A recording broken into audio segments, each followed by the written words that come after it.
पूरा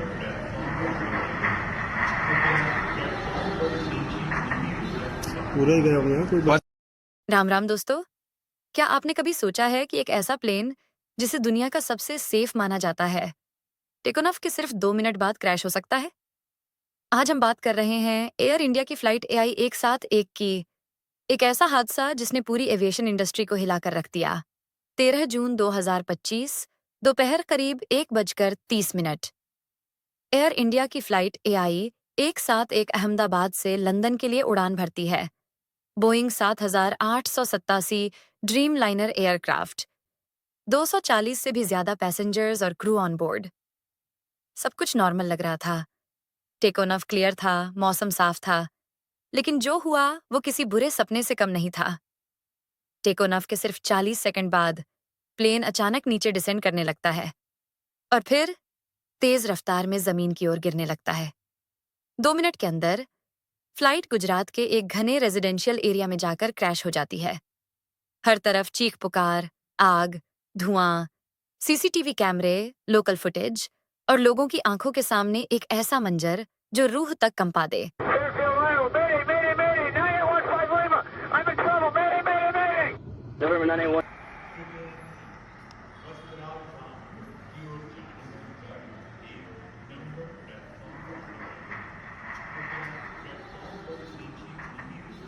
पूरा ही गया होगा कोई बात। ये हादसा इसलिए और ज्यादा शॉकिंग है क्योंकि बोइंग 787 ड्रीम लाइनर इतिहास का सबसे सेफ कमर्शियल एयरक्राफ्ट माना जाता है। 2009 से लेकर अब तक यानी 16 सालों में ड्रीम लाइनर का एक भी मेजर क्रैश नहीं हुआ था।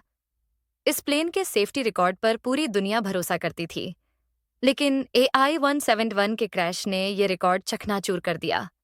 इस फ्लाइट को उड़ा रहे थे कैप्टन सुमित सबरवाल।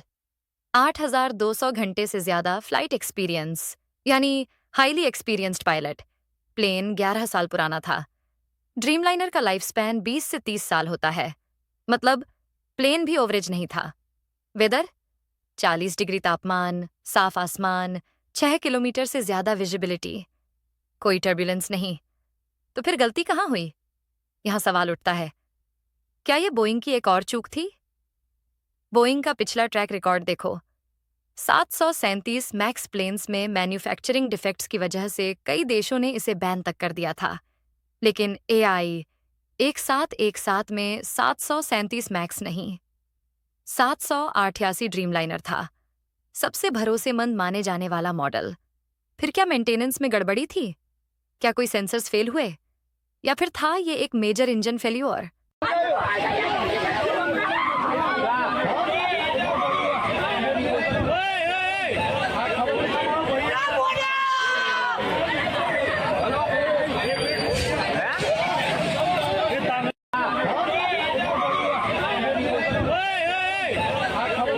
मेडे, मेडे, नो पावर।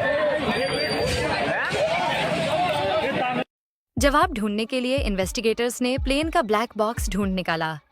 FDR यानी फ्लाइट डेटा रिकॉर्डर और CVR यानी कॉकपिट वॉइस रिकॉर्डर, दोनों को रिकवर किया गया। और फिर सामने आया एक खौफनाक सच। ब्लैक बॉक्स की रिकॉर्डिंग में पायलट कैप्टन सुमित सबरवाल की आवाज सुनाई देती है।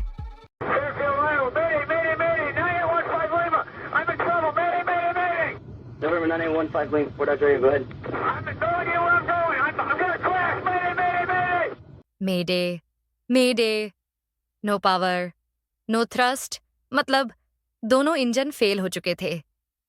अब बात करते हैं उस प्लेन की, बोइंग 787 ड्रीमलाइनर, जिसका सेफ्टी रिकॉर्ड आज तक बेदाग था।